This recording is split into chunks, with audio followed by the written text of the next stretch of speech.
Bonjour à tous et bienvenue ce matin à cette nouvelle édition de la revue de la presse camerounaise. Et nous commençons ce jour avec le quotidien Mutation qui parle du port de Kribi, notamment dans sa puissance 2. L'entrée en exploitation de la phase 2 de cette infrastructure, le 9 mai, marque un important saut logistique et symbolise un moment charnière dans la quête d'industrialisation du Cameroun. C'est une information ce matin à retrouver à la page 7 du quotidien Mutation qui parle également de la présidentielle de 2025 à sa page 9. Le groupe de Douala est à la manœuvre. Et puis fibre optique à retrouver en page 3. Le DG du Camtel est en colère.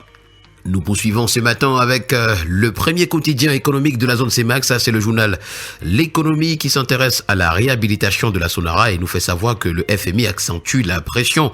Le sujet est à nouveau sur la table des discussions entre le gouvernement et une délégation du Fonds monétaire international qui séjourne actuellement au Cameroun. Du riz bon marché pour les foyers, c'est ce qui est à retrouver ce matin à la grande une du quotidien Le Témoin. C'est Luc Magua Baga à Tangana qui frappe fort.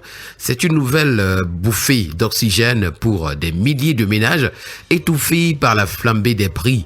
Le ministère du Commerce, en partenariat avec des opérateurs économiques, met en œuvre du riz pakistanais à 17 000 francs CFA le sac de 50 kg dans plusieurs quartiers de Yaoundé et Douala. Une réponse concrète à la grogne des consommateurs et un geste qui pourrait bien changer la donne. C'est à retrouver ce matin à la page 6. Parlons de santé ce matin avec le quotidien de la santé Éco-Santé, 16e journée scientifique nationale de l'ASFAC. L'innovation et la performance sont au service de la santé maternelle et néonatale. Également informé pour mieux protéger, l'Africa CDC forme les journalistes africains à la santé publique. S'agissant des états généraux de la gestion des déchets urbains au Cameroun, les experts réunis pour élaborer des stratégies. Toutes ces informations ainsi que bien d'autres, vous les aurez ce matin en parcourant les colonnes du quotidien Éco-Santé. À la grande une du tri-hebdomadaire, le soir, ce matin, première édition du Sky Award, programme de promotion des industries culturelles et créatives. Le Minmesa dévoile les enjeux et les contours ce matin. Achille Basilicain III a annoncé la tenue de cet événement, premier du genre du 19 au 21 juin 2025 à Yaoundé. Ce premier salon international dont les objectifs stratégiques visent la promotion et mise en valeur des métiers de la création et du design regroupera tous les professionnels du secteur.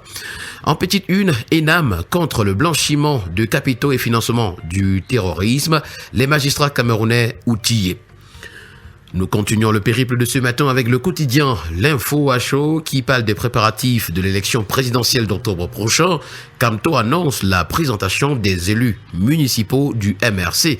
C'est à retrouver à la page 3 ce matin. Et puis en page 12, s'agissant de la candidature à l'élection au poste de président de la FECAFOOT, Obama peut?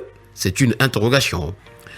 Pour le quotidien vert émergence, on parle également de santé, notamment de la santé de la mère et de l'enfant. C'est le chômage qui ronge le corps des sages-femmes, tel que nous est présenté ce matin l'information par le quotidien vert.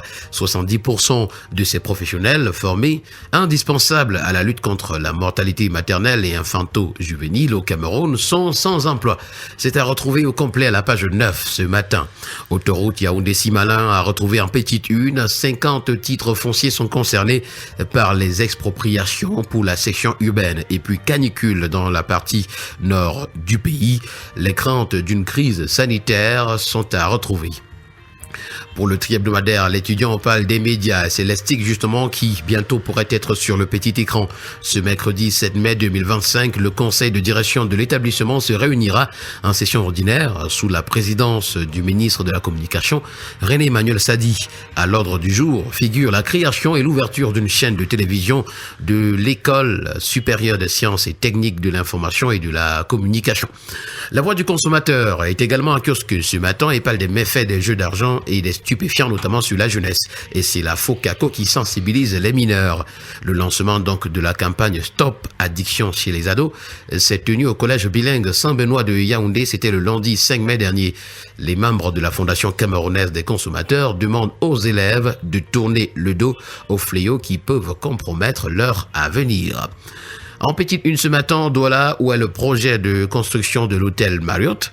Et puis Camrail, le train express toujours retardé. Le tri hebdomadaire La Voix des Jeunes pour sa part ce matin revient sur la mobilisation du Marois. L'opération est lancée.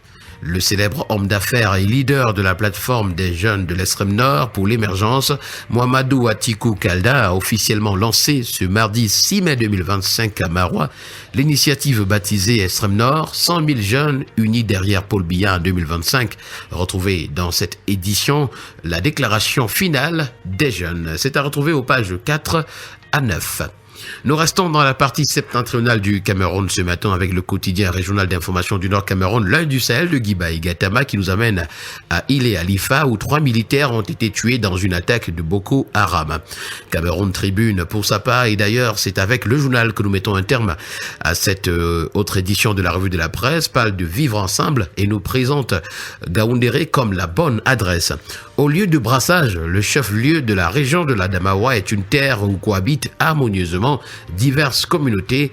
Ce matin, le journal nous permet de faire une incursion dans le quotidien des populations qui y vivent au moment où la nation tout entière s'apprête à célébrer la fête de l'unité. Voilà donc qui a permis de mettre un terme à cette autre sortie de la revue de la presse camerounaise. Merci à vous, mesdames et messieurs. Au plaisir de vous retrouver demain pour une nouvelle édition, si Dieu le veut.